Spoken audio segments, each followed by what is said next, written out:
Endi bir qisqa qilib bir ikki og'iz so'z bilan o'sha biletni qaytarish, a'zolikka tiklash marosimi qanday bo'ldi? O'shani gapirib berasizmi?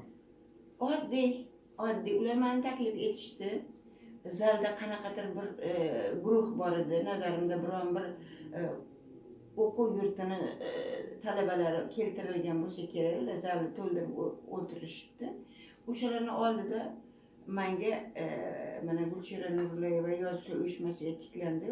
Mana biz unga yangi bir nimani beryapmiz deb qo'limga tutqizib tabriklashdi. Mana rahmatimni aytdim, ikki og'iz minnatdorchilik so'zimni aytdim. Shu bilan keyin men yig'indan chiqib ketdim. Davomi nima bo'ldi men bilmayman.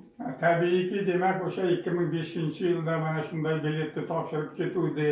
Hozir endi vaqt o'zgardi degan gaplar gapirilmadi. Unaqa gaplar gapirilgani yo'q va biletni meni o'zim topshirganim haqida ham so'z bo'lgani yo'q. Yozuvchilar uyushmasiga tiklandi degan bir iborani ishlatishdi-da, keyin topshirishdi.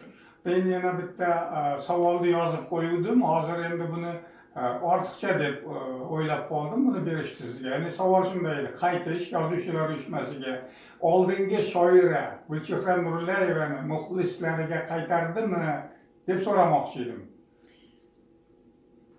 Men buni sezayotganim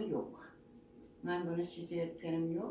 Chunki muxlisga qaytish degan so'z kitoblarda chiqishi bo'ladi, teleekranlarda chiqish bo'ladi, radiolarda chiqish bo'ladi. Bunaqa qadamlar qo'yilgani yo'q. Shu gazetalarda chiqish bo'ladi, gazetalarga taklif bo'ladi, she'r so'rashlar bo'ladi. Endi men ochiqini aytaman, hech qachon men biron redaksiyaga she'rimni o'zim taklif etgan emasman. Ular so'raganligini berardim, bo'lmasam indamasdim. Biron redaksiyadan lekin takliflar bo'lgani yo'q.